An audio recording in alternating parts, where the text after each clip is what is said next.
السلام علیکم، یہ چائنا ریڈیو انٹرنیشنل کی اردو سروس ہے۔ بیجنگ اسٹوڈیو سے اب تک کی خبروں کے ساتھ میں ہوں رضوان عباسی۔ سب سے پہلے اہم خبروں کا خلاصہ۔ چینی صدر کی جانب سے عالمی یوم اطفال پر بچوں کے لیے دعائیں اور نیک خواہشات کا پیغام۔ چین کی آواز توانا ہوتی جا رہی ہے اور چین کی رائے کو وسیع پیمانے پر تسلیم کیا جا رہا ہے۔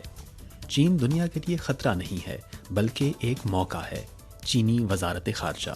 اور اب خبریں تفصیل کے ساتھ۔ 1 جون کو عالمی یوم اطفال پر بچوں کو چینی صدر شی جن پنگ کی جانب سے محبت اور نیک خواہشات کے پیغامات لازمی موصول ہوتے ہیں۔ رواں سال 31 مئی کو صدر شی جن پنگ نے بیجنگ میں یوئنگ اسکول کا دورہ کیا اور ملک بھر کے بچوں کو عالمی یوم اطفال پر مبارکباد دی۔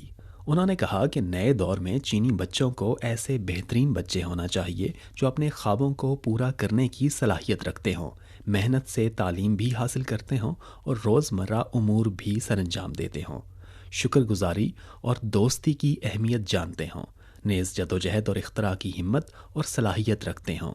رواں سال شی جن پنگ نے سی پی سی کے مرکزی سیاسی بیورو کی 2 مشترکہ سٹڈیز میں متعدد مرتبہ سائنسی تعلیم کا ذکر کیا۔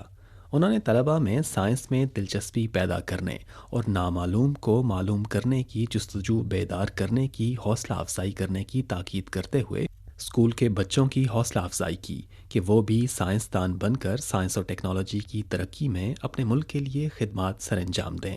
یاد رہے کہ 2013 اور 2014 میں بچوں کے عالمی دن سے قبل بھی صدر شی جن پنگ نے بیجنگ میں مرکز برائے اطفال اور ایک پرائمری اسکول کا دورہ کیا تھا، اور انہوں نے اس وقت بھی اس بات کی تاکید کی تھی کہ ملک کے مستقبل اور قوم کی نشأت ثانیہ کے لیے نئی نسل کو بے حد محنت کرنے کی ضرورت ہے۔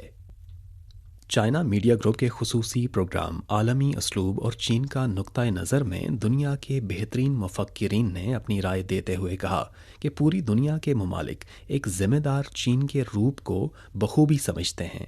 چین کی آواز توانا ہوتی جا رہی ہے اور چین کی رائے کو وسیع پیمانے پر تسلیم کیا جا رہا ہے۔ مصر کے سابق وزیر خارجہ نبیل فہمی کا کہنا تھا کہ بیلٹ اینڈ روڈ انیشیٹو اور بنی نوع انسان کے ہم نصیب معاشرے کا تصور، یہ سب بین الاقوامی معاملات میں چین کے عملی رویے کی نمائندگی کرتے ہیں۔ انہوں نے تمام لوگوں کو فائدہ پہنچانے کے لیے مصر کی جانب سے چین کی تجاویز کا خیر مقدم کیا۔ معروف برطانوی اسکالر اور کیمبرج یونیورسٹی کے سابق سینئر محقق مارٹن جیکس نے کہا کہ چین نے ہمیشہ تمام مسائل پر دنیا کے ساتھ ایک ذہنیت برقرار رکھی ہے، اور چین جو بھی تجویز دیتا ہے وہ دنیا بھر کے عوام اور مشترکہ مستقبل پر مبنی ہوتی ہے، اور وہ عظیم پاور ماڈل اور عظیم طاقت کی تجویز ہوتی ہے۔ بھارتی فوج کے سابق میجر جنرل اور institute of peace and conflict research کے سابق ڈائریکٹر دیپانکر بینرجی نے بیلٹ اینڈ روڈ انیشیٹو کی تعریف کرتے ہوئے کہا کہ بیلٹ اینڈ روڈ پر چین کی رپورٹ سیریز سے دنیا نہ صرف چین کی ترقیاتی کامیابیوں کو سمجھتی ہے بلکہ دنیا کے ساتھ مل کر ایک خوشحال مستقبل کی طرف بڑھنے کے چینی تصور سے بھی آگاہ ہوتی ہے۔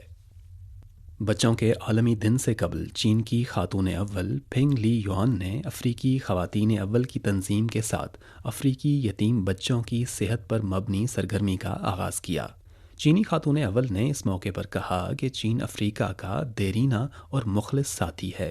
رواں سال چینی حکومت کی جانب سے افریقہ کے لیے طبی امدادی ٹیم کی روانگی کی 60ویں سالگرہ منائی جا رہی ہے۔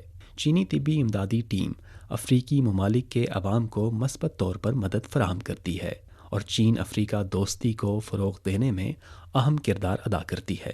انہوں نے امید ظاہر کی کہ افریقی یتیم بچوں کی صحت پر مبنی سرگرمی سے افریقی بچوں کی صحت اور فلاح و بہبود کو فروغ دیا جائے گا، اور نئے عہد میں چین افریقہ ہم نصیب معاشرے کی تعمیر کے لیے خدمات سر انجام دی جائیں گی۔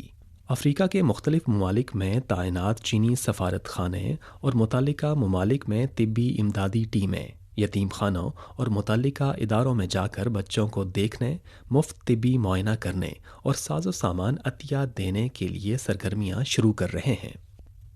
چین کی وزارت خارجہ کی ترجمان ماؤ ننگ نے 1 جون کی پریس کانفرنس میں کہا کہ امریکی وزیر خارجہ اینتھنی بلنکن نے 31 مئی کو نامہ نگاروں کو بتایا کہ امریکہ اور یورپ چین کے ساتھ تعلقات کو خطرے سے پاک کرنے پر توجہ مرکوز کر رہے ہیں۔ اس حوالے سے ماؤ ننگ نے کہا کہ خطرے سے پاک کا ذکر کرنے سے پہلے یہ معلوم کرنا ہے کہ خطرہ ہے کیا۔ انہوں نے کہا کہ چین مضبوطی سے اعلیٰ سطحی کھلے پن کو فروغ دیتا ہے اور تمام ممالک کے کاروباری اداروں کے لیے مارکیٹ پر مبنی قانون کی حکمرانی اور سازگار بین الاقوامی کاروباری ماحول فراہم کرتا ہے۔ چین باہمی احترام، باہمی فائدے اور جیت جیت کے نتائج کے اصول پر عمل پیرا ہے اور دوسرے ممالک کے ساتھ اقتصادی، تجارتی، سائنسی اور تکنیکی سرمایہ کاری تعاون کرتا ہے۔ چین بین الاقوامی عدل و انصاف کی مضبوطی سے حمایت کرتا ہے اور مذاکرات اور مشاورت کے ذریعے اختلافات کو حل کرنے پر قائم ہے۔ ان حقائق کی روشنی میں چین خطرہ نہیں بلکہ ایک موقع ہے۔ اس کے برعکس دنیا کو درپیش حقیقی خطرات میں گروہی محاذ آرائی اور نئی سرد جنگ، دوسرے ممالک کے داخلی معاملات میں مداخلت اور علاقائی افراتفری پیدا کرنا، معاشی، تجارتی، سائنسی اور تکنیکی امور کو سیاسی رنگ دیتے ہوئے عالمی صنعتی چین اور سپلائی چین کے استحکام کو خراب کرنا، معاشی اور مالی خطرات کو بیرونی دنیا میں منتقل کرنا اور وقتاً فوقتاً عالمی دولت جمع کرنا شامل ہیں۔ بین الاقوامی برادری کو مشترکہ طور پر ان خطرات کا مقابلہ کرنا چاہیے۔ اسٹیٹ پوسٹ بیورو کے اعداد و شمار کے مطابق رواں سال کے آغاز سے 31 مئی تک چین کا ایکسپریس ڈیلیوری کاروباری حجم 50 بلین سے تجاوز کر چکا ہے۔ ایکسپریس ڈیلیوری کے کاروبار کا حجم 39 دنوں میں 10 بلین پارسل سے لے کر 5 ماہ میں 50 بلین پارسلز تک ہو چکا ہے۔ اس سال کے آغاز سے چین کی ایکسپریس ڈیلیوری کمپنیز نے اپنے سروس نیٹ ورک کو دیہی علاقوں میں وسیع کیا، صارفین کی سرگرمیوں کو متحرک کیا اور شہری اور دیہی علاقوں میں آن لائن صارفین کی مانگ میں بتدریج اضافہ کیا ہے۔ پہلے 4 مہینوں میں فزیکل اشیاء کی قومی آن لائن فروخت 3716.4 بلین یوان تک پہنچ گئی، جس میں گزشتہ سال کی اسی مدت کے مقابلے میں 10.4% کا اضافہ ہوا، جو کہ سماجی کنزیومر اشیاء کی کل فروخت کا 24.8% ہے۔ دیہی علاقوں میں روزانہ 100 ملین سے زیادہ ایکسپریس پارسلز آتے ہیں۔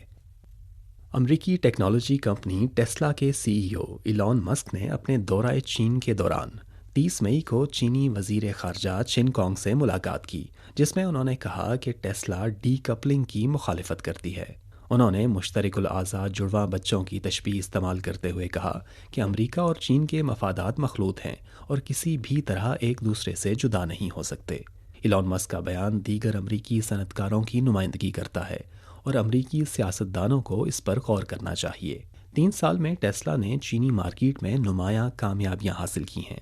2022 میں شنگھائی میں ٹیسلا فیکٹری نے 7,10,000 گاڑیوں کی ترسیل کی، جو عالمی ترسیل کے نصف سے زائد ہے۔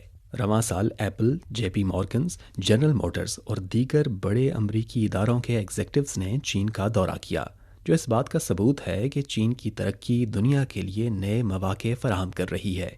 یاد رہے کہ 1 ہفتہ قبل چین کے وزیر تجارت نے شنگھائی میں امریکی صنعت کاروں کے ساتھ ایک سمپوزیم میں شرکت کی، جس میں امریکی کمپنیز کے نمائندوں نے کہا کہ وہ چینی مارکیٹ اور اس کی ترقی کے بارے میں بے حد پر امید ہیں۔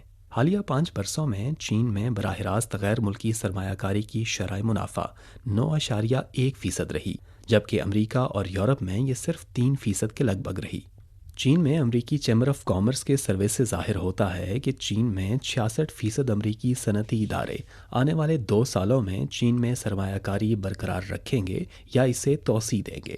امریکی صنعتی اداروں کے چینی مارکیٹ پر کیے جانے والے اعتماد سے یہ بھی ظاہر ہوتا ہے کہ چین پر دباؤ ڈالنے سے آخر میں نقصان امریکی صنعتی اداروں کے مفادات کو ہی پہنچے گا اور امریکی ادارے اس سیاست کا شکار نہیں ہونا چاہتے۔ 31 مئی کو گیلپ کنسلٹنگ کی طرف سے جاری کردہ ایک سروے کے مطابق صرف 18% امریکی ملک کی موجودہ صورتحال سے مطمئن ہیں۔ معاشی صورتحال کو صرف 17% جواب دہندگان نے بہترین یا اچھا قرار دیا۔ 36% جواب دہندگان نے معیشت کی حالت کے بارے میں کہا کہ یہ بری نہیں ہے۔ تاہم 47% جواب دہندگان کی رائے میں معاشی صورتحال خراب ہے۔ 20% کی رائے میں معاشی حالات بہتر ہو رہے ہیں، جبکہ 76% کی رائے میں معاشی صورتحال بگڑ رہی ہے۔ یہ تھیں چائنا ریڈیو انٹرنیشنل کی اردو سروس سے اب تک کی اہم خبریں۔